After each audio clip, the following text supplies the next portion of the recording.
کچھ دیگر خبروں کو آپ تک پہنچائیں کہ وزیر اعلیٰ سندھ نے کراچی سمیت صوبے بھر میں سیکیورٹی خدشات کے پیش نظر آج ایپیکس کمیٹی کا اجلاس طلب کر لیا ہے۔ مزید جانتے ہیں ڈان نیوز کے نمائندے عمران احد خان سے۔ عمران، بتائیے کہ اجلاس کا ایجنڈا کیا ہے؟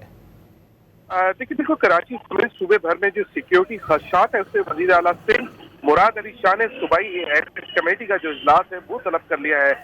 صوبائی ایپیکس کمیٹی کے اجلاس کا یہ 33واں اجلاس ہے جو آج 4 مارچ کو وزیر اعلیٰ ہاؤس میں ہوگا۔ ایپیکس کمیٹی کے اجلاس سے کابینہ کے ارکان اور متعلقہ محکموں کے اعلیٰ افسران بھی شریک ہوں گے، جبکہ ایپیکس کمیٹی کے جو قومی ایکشن پلان کے جو نکات ہیں اس میں بھی عمل درآمد کا جائزہ لیا جائے گا کہ آخرکار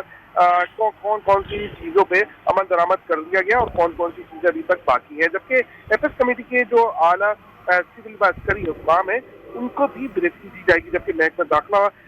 جو ہیں ان کے وزیر اعلیٰ سندھ کو غیر قانونی طور پہ جو مقیم افغانی باشندے ہیں ان کی بھی پیش سے آغاز کیا جائے گا، جبکہ اجلاس میں گزشتہ سال کے دوران افغان باشندوں کو ڈپورٹ کیے جانے اور سندھ میں داخلی اور خارجی راستوں پہ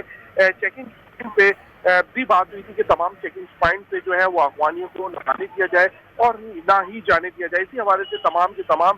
جو اراکین ہیں اور دیگر محکموں سے اور عسکری قیادت ہوگی ان کے درمیان جو موجودہ جو صورتحال ہے، جو جنگ کے بعد صورتحال ہے، اس سے تمام جو سیکیورٹی خدشات ہیں یا سیکیورٹی کے جو مزید اقدامات کرنے اس پہ بات چیت ہوگی۔ جی بہت شکریہ عمران۔